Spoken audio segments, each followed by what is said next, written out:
So কিছু page create করে আপনাদের দেখাচ্ছি। এখানে কিছু পেজের টেমপ্লেট দেওয়া আছে, যেমন হ্যাঁ, আপনার টিম পেজটা কিভাবে হবে আপনি সেই টেমপ্লেট থেকে সিলেক্ট করতে পারেন। সো প্রথমে আপনার দরকার একটা কন্ট্যাক্ট পেজ, এই টাইপের পেজ যেখানে আপনার সাথে মানুষ এসে কথা বলতে পারবে। হ্যাঁ, তো আমরা সিলেক্ট করলাম এই কন্ট্যাক্ট পেজটা এবং আমরা এটা পাবলিশ করলাম।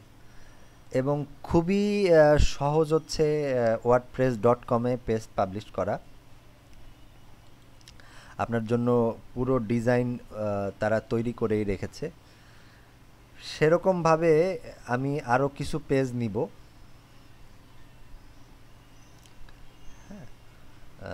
আরও কিছু পেজ আমি নিব, যেমন নতুন আর একটা পেজ যদি আমি নেই,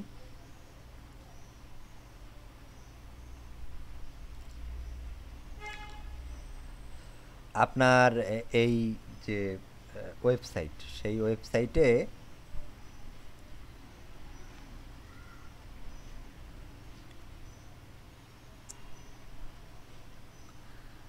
হ্যাঁ একটা পরিচিতি আছে, আপনার পরিচিতি আছে, অ্যাবাউট মানে আপনি কে, কোত্থেকে এসছেন, সেরকম একটা পরিচিতির ব্যাপার আছে।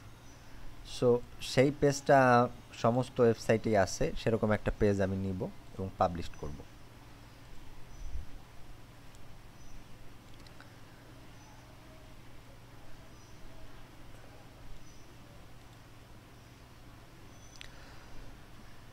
এবং আপনি দেখতে পাচ্ছেন যে wordpress.com-এ পেজ বানানো অন্য যে কোনো জায়গার থেকে সোজা। আপনি যদি একটা সেলফ হোস্টেড ওয়ার্ডপ্রেস সাইট করতেন আপনার নিজের ডোমেইনে অন্য জায়গায় পার্কিং করে, এরকম সুবিধা আপনার যে আপনি পেতেন না।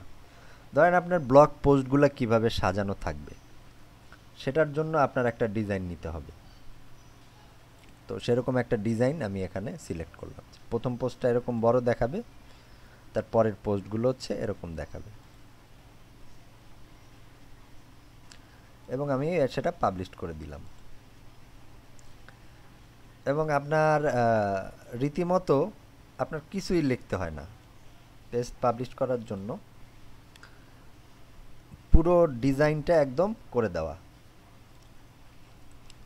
আমি লাস্টের একটা পেজ নিব, সেখানে হচ্ছে যে আপনাদের যে টিমের যে বিষয় থাকে সেটাকে আমি কিভাবে আপনারা দিবেন, কিংবা আপনি যদি কমার্স নেন, আপনার কমার্সের বিষয় থাকে, কমার্সের বিষয় থাকে।